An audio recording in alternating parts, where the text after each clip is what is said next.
Sahabat, ini adalah tanaman jagung manis yang kita tanam di polybag di loteng rumah kita. Nah sahabat, pada kesempatan kali ini kita akan sama-sama belajar bagaimana cara menanam jagung manis ini di polybag di tempat-tempat yang mungkin bisa dikatakan tidak memerlukan space ataupun ruang yang luas. Kita bisa menanam di halaman rumah, bisa di teras, bisa di loteng, atau di mana saja. Ada beberapa keuntungan saya pikir dengan kita menanam jagung manis seperti teknik yang ini, karena ini tidak membutuhkan lahan yang luas seperti sudah saya katakan, dan kemudian ini juga sangat mudah sekali, dan ini juga sarana menyalurkan hobi yang bermanfaat dan juga menghasilkan. Nah karena itu sahabat, saya berharap para sahabat nanti menonton video ini sampai selesai, karena kami berjanji video ini nanti akan sangat lengkap sekali bagaimana cara dari awal sampai akhir agar kita bisa panen jagung masing-masing di rumah. Saksikan videonya. Terima kasih. Assalamualaikum. Sahabat, untuk memudahkan agar para sahabat gampang memahami video ini, saya akan membuat poin-poin, yaitu ada sekitar 10 poin tata cara menanam jagung di polybag seperti ini agar kita bisa panen jagung di rumah masing-masing. Langkah pertama, kita menentukan memilih benih ya. Benih ini sebenarnya bisa kita beli di toko pertanian ataupun kita dari pohon jagung yang sudah kita tanam, yang sudah tua. Benihnya ini bisa kita ambil, kita jemur, nanti bisa kita tanam ya.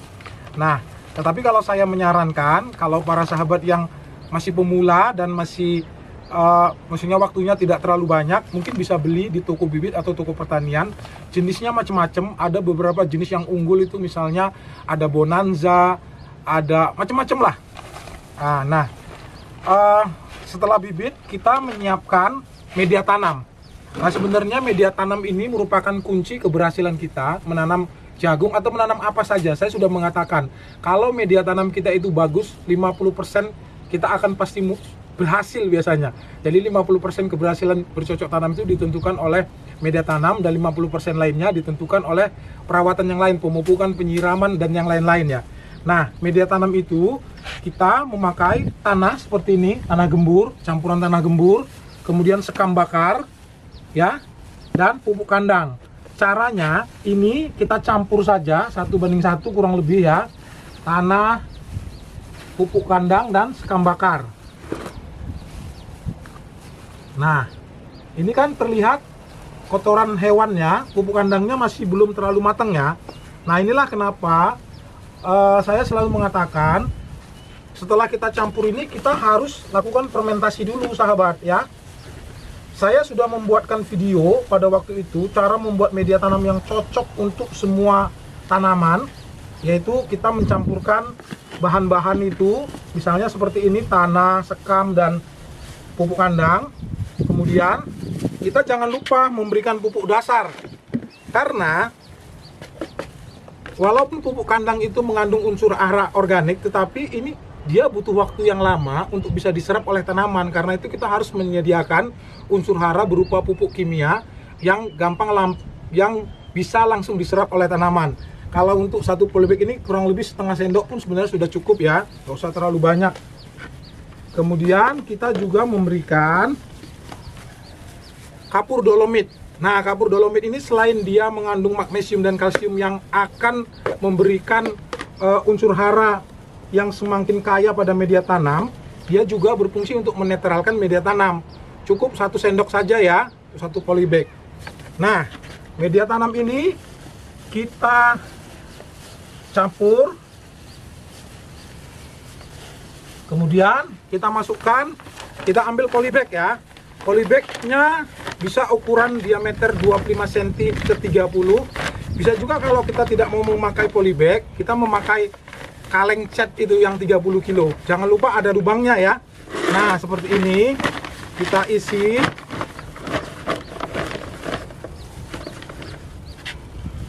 Nah kalau kita misalnya mau fermentasi secara alami seperti ini saja pun sudah bisa. Kita tunggu 1 atau 2 bulan, nanti media tanamnya akan sangat subur. Tetapi kalau kita mau mempercepat proses fermentasinya, kita bisa menyiramkan air yang kita tambahkan mol atau mikroorganisme lokal. Jadi nanti proses dekomposisinya akan berjalan lebih cepat. Jadi caranya kalau kita mau mempercepat proses fermentasinya dan juga meningkatkan kandungan unsur hara menjadi sangat maksimal. Kita ambil aja 1 sendok makan EM4, kemudian kita masukkan ke dalam air ya. Langsung praktek aja. Kadang-kadang sahabat suka protes kenapa nggak langsung dipraktekkan gitu ya. Misalnya air ya, setengah liter pun bisa, tergantung besarnya. Kadang-kadang bisa 1 liter ya. Nah, kita masukkan setengah sendok kurang lebih seperti ini ya.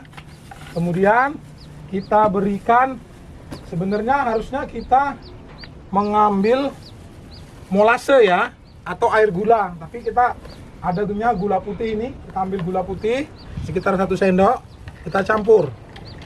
Nah, ini kita siramkan pada media tanam. Kita siramkan pada media tanam. Kemudian media tanam ini diletakkan di tempat terbuka nggak apa-apa.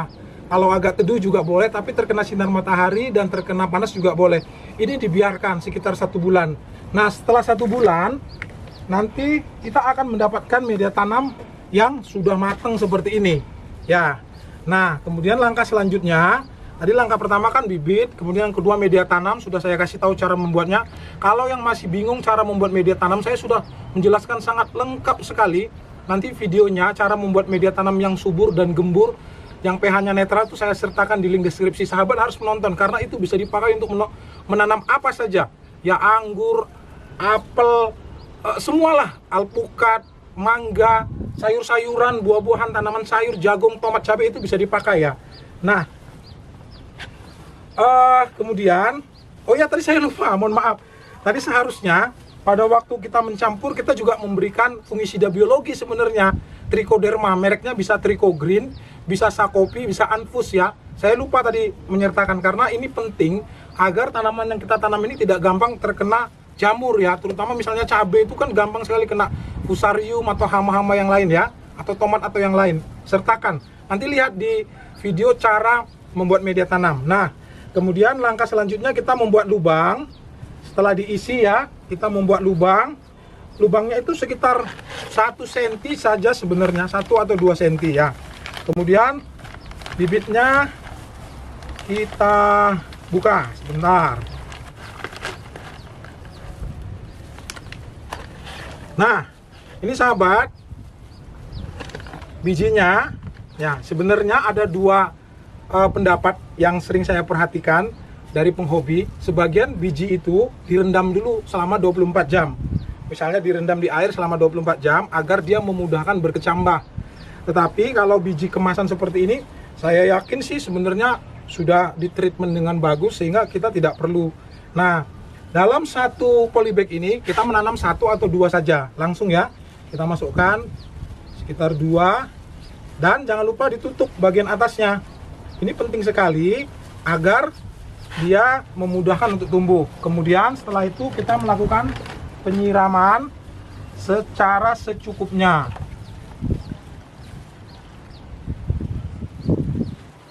Nah,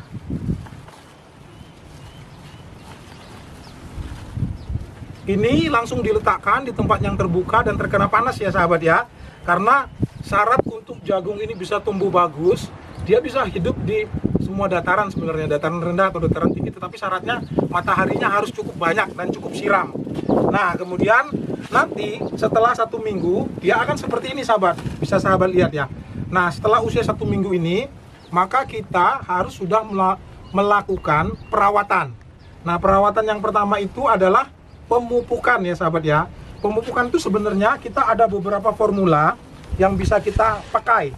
Yang pertama, kalau kita punya pupuk majemuk NPK, ini bisa kita berikan sekitar 1 sendok makan per tanaman per 7 hari atau per 10 hari ya sahabat ya.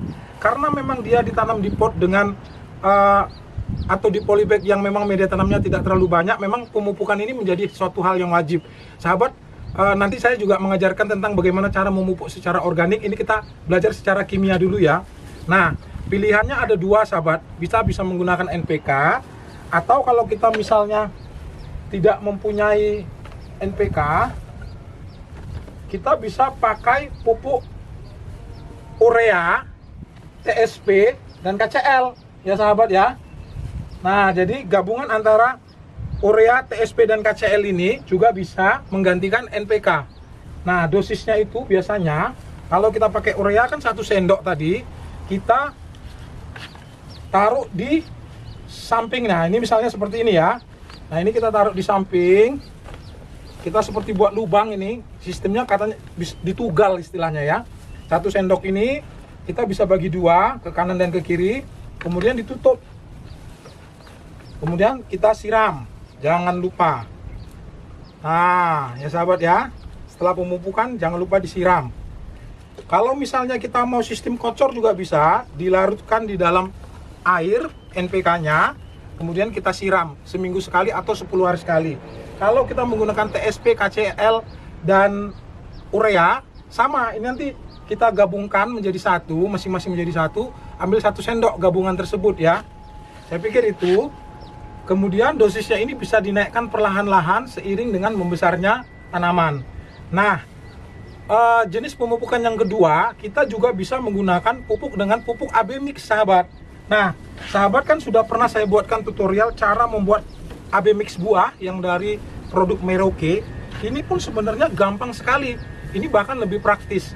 Jadi, pada usia 7 hari sampai 25 hari, kita memberikan setiap 5 hari atau setiap 1 minggu lah, misalnya paling lama, sebanyak 1 liter air yang kita berikan AB Mix A dan B dengan konsentrasi sekitar 1000 ppm atau 1500. Setelah dia 25 hari sampai 50 hari nanti, dosisnya kita naikkan menjadi antara 1500 sampai ke 2000. Setelah 50 hari ke atas, setelah dia berbuah seperti ini, kita memberikan dosis dengan 2000 ppm setiap 1 minggu sekali. Sahabat kalau masih bingung silahkan tanyakan di kolom komentar. Saya hanya ingin memberikan beberapa alternatif agar para sahabat bisa mempunyai banyak pilihan. Kira-kira menginginkan jenis pemupukan yang bagaimana. Ya, jadi kita bisa pakai urea, bisa memakai NPK atau gabungan antara urea, TSP, dan KCL, atau kita bisa menggunakan AB Mix buah ya. Konsentrasinya tadi sudah saya jelaskan, ditanyakan lagi kalau misalnya kurang jelas. Cara membuatnya, AB Mix ini saya sertakan di link deskripsi ya. Nah, ini adalah cara pemupukan secara kimia. Nah, kalau kita ingin memupuk secara organik. Nah, secara organik itu kita bisa memakai pupuk organik cair yang kita kocorkan seminggu sekali atau bahkan seminggu 2 kali. Saya sudah mengajarkan bagaimana cara membuat komposti kan sahabat. Komposti itu bisa dikocorkan dan disiramkan. Ini penting karena kalau kita bertani secara organik, kita memang harus mengejar istilahnya kebutuhan nutrisi tanaman ini dengan unsur-unsur organik yang harus agak lebih sering, karena unsur organik itu kan dia memang agak lebih lambat diserap ya, untuk bisa diserap. Nah, saya harap sahabat sudah mengerti. Kemudian sahabat kalau ingin tahu cara membuat pupuk komposti itu silahkan lihat di link deskripsi. Kemudian untuk dia juga gampang berbuah dan banyak, kalau saya di sini memberikan pupuk padat gabungan antara sabuk kelapa, kulit pisang yang dikeringkan, dan cangkang telur. Ini sahabat nanti bisa lihat, nanti tanamannya akan gampang berbuah. Kita berikan seperti ini aja, sekitar 10 hari sekali 1 genggam gitu sahabat ya. Nah, nanti sahabat bisa lihat cara membuat pupuk padat untuk pembuahan ini bisa dilihat di link deskripsi ya. Kemudian kita juga memberikan pupuk semprot ya. Ada 3 perangsang buah itu, yang dari ada yang dari telur, kulit pisang, ada yang dari air beras ya. Itu sahabat bisa lihat di link deskripsi. Itu kita semprotkan 1 minggu sekali. Nah, selain pupuk yang tadi kita berikan, kita juga memang sebaiknya memberikan pupuk daun sahabat.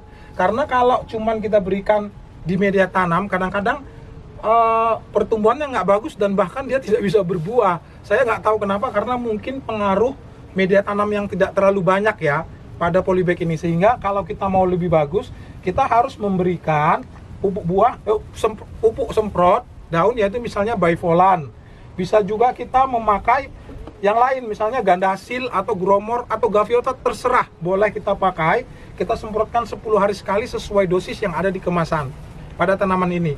Tapi kalau misalnya para sahabat tidak mempunyai pupuk daun yang dibeli, kita bisa buat sendiri pupuk ajaib semprot, pupuk daun ajaib organik yang kita sudah buatkan videonya, yaitu gabungan antara komposti dengan garam Inggris dan juga bahan kalsium yaitu susu atau air rebusan telur ya. Sahabat bisa semprotkan seminggu sekali bahkan lebih untuk mendapatkan hasil yang maksimal. Saya pikir itu merupakan masalah pemupukan. Kemudian poin yang selanjutnya saya nggak hitung ya tadi ya. Seharusnya saya sudah susun tadi 1 sampai 10. Tapi ini poin selanjutnya saya lanjut aja nggak apa-apa, adalah penanggulangan hama. Nah sahabat, penanggulangan hama ini biasanya ada dua kalau untuk tanaman jagung dan tanaman apa saja sebenarnya, yaitu jamur dan serangga. Kalau kita menggunakan bahan kimia, biasanya kita bisa menggunakan ditan dan kita bisa menggunakan boleh antrakol untuk jamurnya. Ditannya, ditan atau antrakol ini untuk jamur. Kemudian untuk serangganya kita bisa menggunakan bahan imidokloroprid, misalnya Winder ya, atau misalnya abamectin, misalnya Demolis. Ini kita berikan seminggu sekali atau tergantung serangan hama. Kalau saya tanamnya di tinggi seperti ini, hamanya nggak terlalu banyak ternyata sahabat ya. Kemudian kalau misalnya kita tidak mau menggunakan pupuk yang kimia, maksudnya anti hama pestisida yang kimia, tadi kan pilihannya ditan atau antrakol dengan Demolis atau Winder ya, kalau yang kimia. Tapi kalau misalnya kita mau yang istilahnya organik, kita bisa memakai pestisida organik. Saya sudah buatkan di link deskripsi, nanti saya sertakan cara membuat pestisida organik yang aman dan sangat ampuh untuk tanaman ya. Ada dua nanti saya sertakan ya. Itu yang pertama adalah campuran antara tembakau, bawang putih, bawang merah dan cabai. Sedangkan yang kedua adalah campuran antara kapur, kemudian kunyit dan daun yang pahit, misalnya daun pepaya atau daun sambiroto. Nanti disemprotkan seminggu sekali. Nah nanti sahabat, kalau sahabat melakukan perawatan rutin seperti itu, yaitu pemupukan, pengendalian hama dan penyiramannya. Penyiraman juga kita harus melakukan sehari 2 kali atau minimal sehari sekali ya sahabat ya. Kemudian kita menempatkan di tempat yang terkena sinar matahari yang cukup. Saya yakin sahabat akan bisa berhasil panen jagung di rumah masing-masing. Jadi nggak usah beli-beli lagi kalau kita ingin jagung rebus atau jagung bakar. Nah ini sengaja kita buat tua untuk kita jadikan bibit lagi agar bisa kita tanam lagi sahabat. Nah sahabat, mungkin itu saja yang bisa saya sampaikan pada kesempatan kali ini. Mohon maaf kalau agak belibet ya, karena ini kita merekamnya sudah di jam 12 siang, ini sangat panas sekali. Jadi saya pun agak kurang berkonsentrasi. Tetapi saya harap apa yang saya sampaikan bisa dimengerti, dan kalau ada yang masih kurang jelas silahkan ditanyakan. Saya akan berusaha menjawab apa saja semampu saya ya. Terima kasih. Oh ya, jangan lupa share video ini kalau memang dianggap ini bermanfaat, dan saya harap memang bermanfaat karena ini salah satu usaha kita untuk kita bisa membantu pemerintah menanggulangi masalah ketahanan pangan di keluarga masing-masing ya. Terima kasih karena sudah menyaksikan video ini sampai selesai. Assalamualaikum warahmatullahi wabarakatuh.